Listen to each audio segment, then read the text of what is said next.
Kita nyo naman yan. At aabangan nyo yan bukas. Ay, grabe. Oo, bukas Pinaghirapan yan. natin yan, pinaghirapan natin. Dapat. Kita mo Grabe naman, yung di obstacle, ba? Jason. Nako, eto na. Ang mainit naming bandar sa pagpasok ng summer season. Abangan nyo po yan bukas, ha? Siyempre. Mainit na rin ang buwi. Seat blaster para kay Jack Roberto.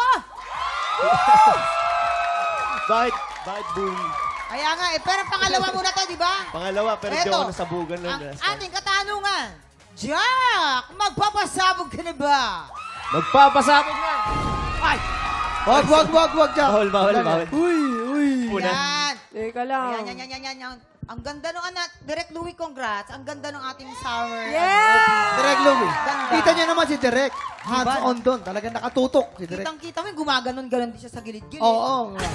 Siya pa yung naghahawak ng Oo. mga timbulan. Siya talaga.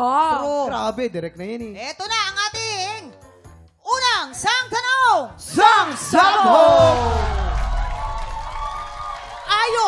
Ayon kay Rocco Nasino, matagal niyang niligawan ng asawa niyang si Melissa Gohing dahil... Maling. Mali yung ano natin. Mali ano? Mali Okay, yung ano. isa pa. Sige. Kunyari, hindi natin nakita yung ano. Sige. LED. Number one nga ito. Number one to.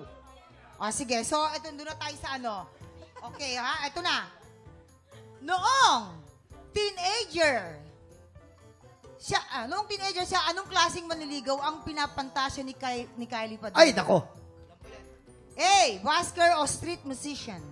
Or B. Vampira? Vampira. Oo, Mamang. vampira. Hindi Tama. kasi syempre, alam naman natin si Kylie, ang tatay niya ay si Sir Robin Padilla. Yes, So tama. ikaw alam mo na matapang ang ano mo, 'di ba? Ang father figure mo. So dapat kung hahanap ka din ng taong or hindi nga tao yung gusto ni Kylie. Vampira nga, di ba? Vampira nga yung gusto niya. vampira. Gusto niya humanap din ng tao na parang ay hindi nga tao na maipaglalaban siya, ganon. Tama. Yung kumbaga may dalang tapang. Vampira tayo, vampira. Oo. Yes! Jason and Timothy. Siyempre, ito napanood ni Timothy Tim, sa oh. YouTube. Ano sa tingin mo? Napili niya? Kasi gusto talaga yung musician. Musician. Musician. Ayaw talaga niya musician. Gusto niya ay gitara. Gitara talaga ang gusto Ang niya. pangasawa niya. Nanliligaw. Para may ting-ting-ting. May mga A major. Ano? B Ano major. sinasabi mo? Anong gusto niya? Musician. Hindi siya sure. Hindi siya sure. Wait lang, teka lang. At dahil dyan, Oo nga. Jack, kailangan mo na sumagot, Jack. Ano sa tingin mo ang kasagutan? A. Busker o street musician? Or B. Vampira? Nung nakatrabaho si Kylie, mahilig siya sa music eh. Siyempre. Tsaka sa gitara, Yes. magaling. Pero, minsan, Oh. kakaiba rin yung gusto niya. Oo, kakaiba Oo. yan. Pero hindi siya pinapayagan ng tatay niya. Alam mo Mahirap naman. pa. Oo. Vampira. Sige, testing, vampira. Sige. Vampira daw. Tama yan! Tama Vampira. yan! Tama yan. Kabog or sabog in 5, 4, 3, 2, 1. Hey! Woo! O, tama ka. Kala ko mali! Yes! Kaubang na ako dito. Sabi, Mga nakatulog. ganun ako eh. At dahil dyan, ito ang iyong sang tanong! Sang Sabog! Noong 15 years old si Ruru Madrid ay nabasted siya ng niligawang babae. Oo, dahil hindi nito nagustuhan ang binigay niyang regalo. Ano itong niregalo ni Ruru? A. Chocolate cake or B. Tsinelas? Ay, nako. Hindi niya nagustuhan yung tsinelas. Oh. Kasi yung tsinelas, sobrang laki, tapos parang buaya. Tapos ayaw isuot ng ano. Sabi, bakit tayo may isuot? Kasi, ay, idol ko kasi si Lolong, kaya yung tsinelas yan, pag inaapakan mo siya, tumutunog, tsaka umiilaw. Sabi niya, ayoko ng ganyan, nakakatakot. Tapos yun, binasted siya. Ayun. Tapos pangalan pala ng tsinelas, si Lolang. Lola. Ay, nako, Kaya hindi. sinuot. Hindi. sinuot. Okay. Alam mo, Jack, chocolate cake. Ang Chocolate dahilan cake. kung bakit siya binasid. Kasi alam mo, sa pagkakakilala ko kay Kylie, ang paborito niya ay... Ruru na, si Ruru. Ruru na tayo! Ay, Nakairuro na tayo! Sorry. Huwag ko yung ganito. Ako yung ganito. Ang hirap pag-live. Pagkakakilala ko doon sa niligawan ni Ruru, ha? Oo. Eh, gusto niya ube cake. Ube cake. Ube cake. Tsaka allergic ayaw siya niya sa chocolate cake. Oo, Ayun. ayaw niya ng chocolate. Chocolate cake na may sinelas. Oo. Diba? Aba, akalain mo nalito na. Oh, narinig mo na. Anong magiging kasagutan mo dyan na ha? Jack, A. Chocolate cake or B. Chinelas? Una, nababasted pala si Ruru. Oo nga eh. Yung idol ko yan. Sa gwapong Brother. yan, no? Cake or chinelas. Kasi may mamamahaling chinelas naman. Chinelas. May mga mamahaling chinelas naman eh, di ba? Oh. Feeling ko cake. Hindi na-appreciate yung cake. Hindi na-appreciate yung cake, no? O sige, tignan natin. Ay, Cake nako. daw. Ay, nako, Jack. Cake!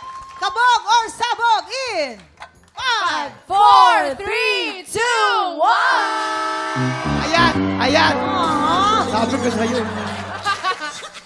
Naniniwala ka kay, naniniwala ka kay Annalyn Barro. Ay, nako. Hoy, lahat ng tao napapaniwala ko. Ay! Charot! Pwede po magpa-powder. Bongga.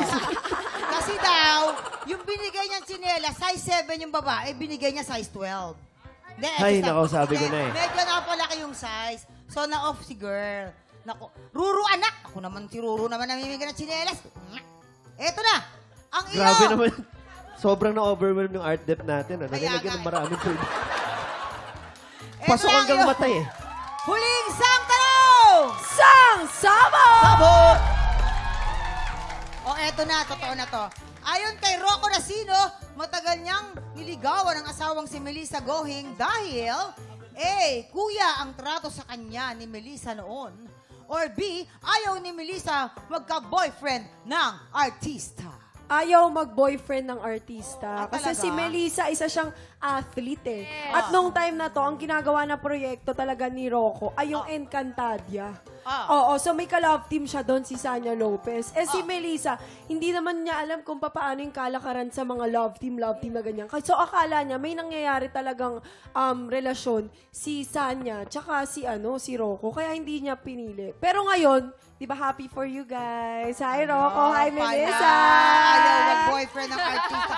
Yes, Jason! Siyempre, Timothy, do you know this story? I know it. You know it. And then, tell them. Siyempre po. Yes. Kasi yung isip ko lang po, parang, kasi, Tagalog pala. English ako ng English. Okay, sabihin mo. ano yan? Kasi, Yan, sabihin mo. ayun, sige po. Kasi parang kuya lang. Kuya lang Kasi talaga. kapag nakita mo yan, parang Kuya brother lang talaga. talaga. Tsaka Kuya. minsan nag-bike si Melissa, tapos tinulungan kasi gusto ni Melissa matuto. Sabi niya, wag po kuya. Tapos yun, ayaw talaga ng, kasi tutulak sana niya eh, para mag-balance, tapos wag po kuya. Tapos sabi niya, wag mo ako tawagin kuya, para magkasing edad lang naman tayo. Tapos yun. Ayun. Doon. Dahil kuya ang tingin sa kanya. talagang Kaya kuya. hindi naman Oh, yeah. pala. Ano magiging kasagutan mo? Ikaw ba, Jack? Gusto mo ba, gusto mo ba artista din? Gusto mo ba artista uli? Artista din? Sorry. Ano ko lang. Tsaka tingnan, sinuot mo na yung jacket. Ha? Pasabuhin niyo na! Pasubukin na! Okay, ano sagot mo? Ano sagot mo? Binabantayan ko si Sanya noon. Oo. Pero hindi ko rin alam. Hindi mo rin alam. Ay!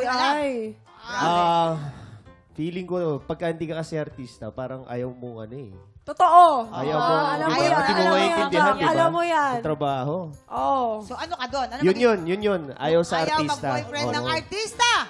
Tignan natin, kabog or sabog in 5, 4, 3, 2, 1!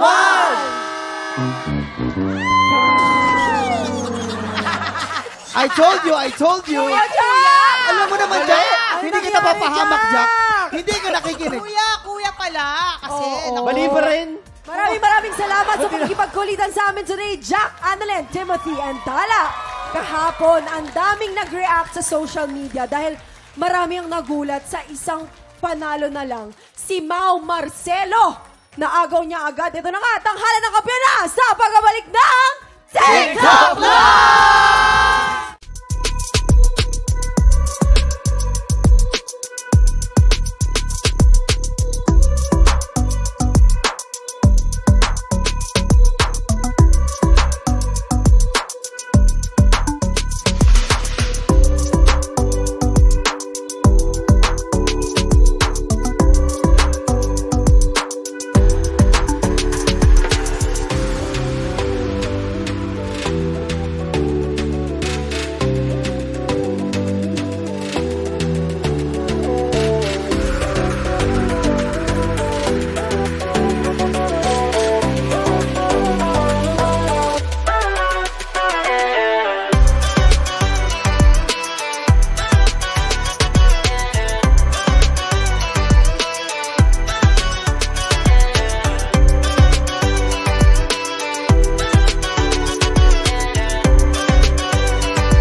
pinanood mo hanggang sa dulo itong video na ito, abay, very good ka.